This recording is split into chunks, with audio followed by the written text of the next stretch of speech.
ভাই আমি বলতে ছোটবেলায় বাড়িতে লেখাপড়া করতাম, ক্লাস 2 পর্যন্ত পড়াশোনা করছিলাম, কিন্তু ওইরকম একটা হয়ে উঠতে পারি নাই অর্থনীতির অভাবে। বাপে কৃষিকাজ করে, যার কারণে আমি এই লাইনে এইভাবে মনে করেন ঢাকা আসছি একজনের মাধ্যমে।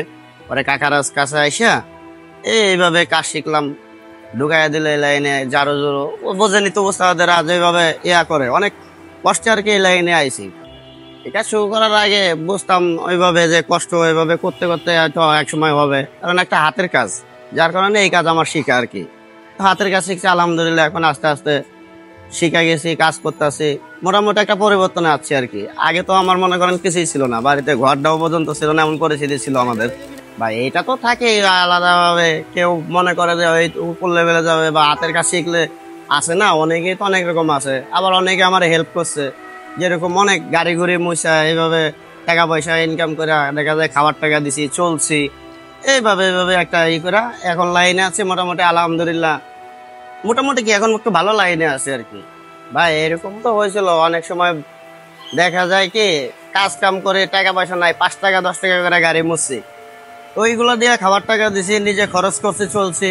আবার দেখা যায় যে ছিলাম গ্যারেজে, গাড়ির ভিতরে অনেকদিন ঘুমাইছি।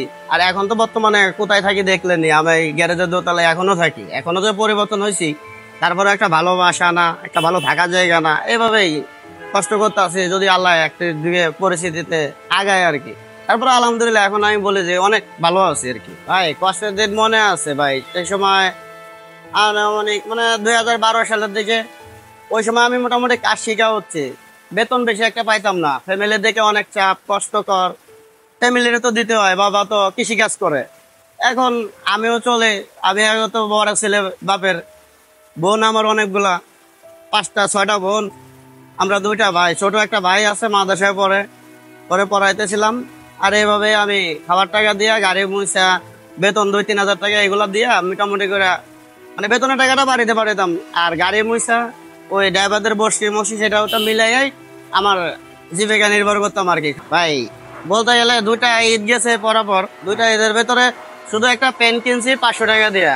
আর পরিবারের একটা মেয়ে একটা ছেলে আছে আমার, বোর জন্য কিছু দেই নাই, শুধু ছেলে মেয়ের জন্য নিয়েছি। ভাই টাকা তো উঠতে হবে আগে কইরা, না হইলে তো আর সম্ভব না কিছু করা। তো এইভাবেই আর কি চলতেছে, বাপ মার জন্য কিছু তো দিতেই হয়, যতই যাই করুক বাপ মা তো জন্ম দিছে। ভাই পরিবারের জন্য পড়াটা কি, পরিবার আসলে যা দেখি, এখন ছোট ভাই সবকিছু, এখন আমারে দেখেই না ওইভাবে।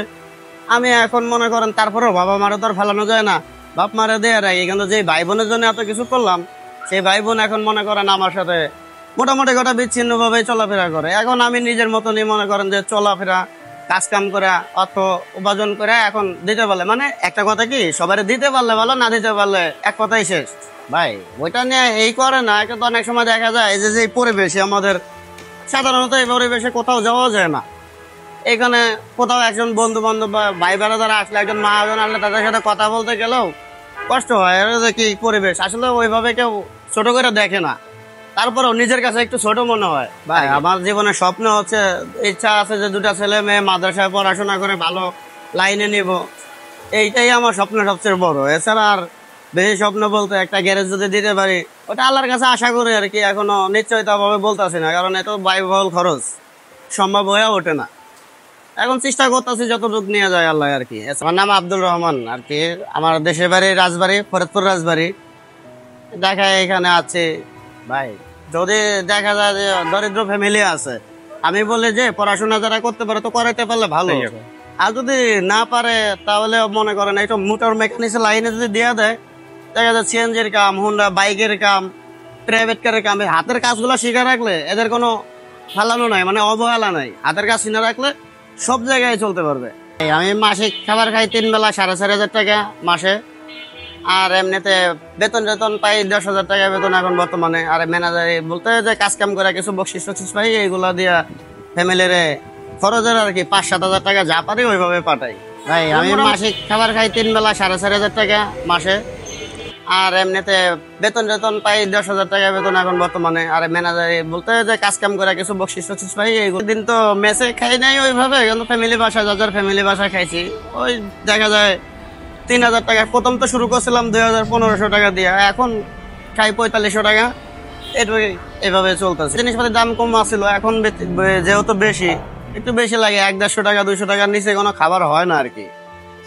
এভাবে অনেক কিছুর সব মিলে দাম টম বেশির কারণে মেসে খাইতে গেলেও অনেক খরচ আর কি বেশি বাড়তি দিতে হয়। আমি এখানে কাজ করে প্রায় 15 বছর হয়েছে। কাজ শিখছি মানে 2006 সালে ঢাকায় ঢুকছে আর কি, এই লাইনে আসছি 2006 সালে। এটা আমার ওস্তাদের মাধ্যমে কাজটা শিখছে। আমার ওস্তাদের নাম হলো মোস্তফা মৌলভীটাক, তার গ্যারেজ। এখন বর্তমানে আছি মোল্লার গ্যারেজে, ওনারই সার্গিত আরেকজন, ওনার গ্যারেজে এখন বর্তমানে কাজ করি। এখানে আছে আজ 15 বছর ধরে আবুল কাশেম মোল্লার গ্যারেজে আর কি। না, উনি লোক হিসাবে অনেক ভালো। উনি যদি ভালো না হয়তো এক জায়গায় 15 বছর কাজ করা তো একজনের সম্ভব না। মানুষ তো সবই বুঝে আর কি। মহাজন ভালো বেদেই এতদিন যাবত কাজ করতেছি। জি ভাই, আলহামদুলিল্লাহ আমরা সবাই সাপোর্ট করে। যেরকম জাহাঙ্গীর ভাই আছে, গিয়াসুদ্দিন ভাই, বর্তমানে এখন সুমন ভাই আছে, লেদ মিস্ত্রি, সবাই সবার সাথে মিলে ছিল খুব ভালো বেতনেই আছে। অনেকদিন যাবত ভালো বেতন না থাকলে তো আর এখানে কাজ করা যায় না আর কি। অবশ্যই আসতে বলবো না, পড়াশোনা করতে বলবো। যদি পড়াশোনা তার অর্থই না করতে পারে, তাহলে সে একটা হাতের কাজ শিখুক।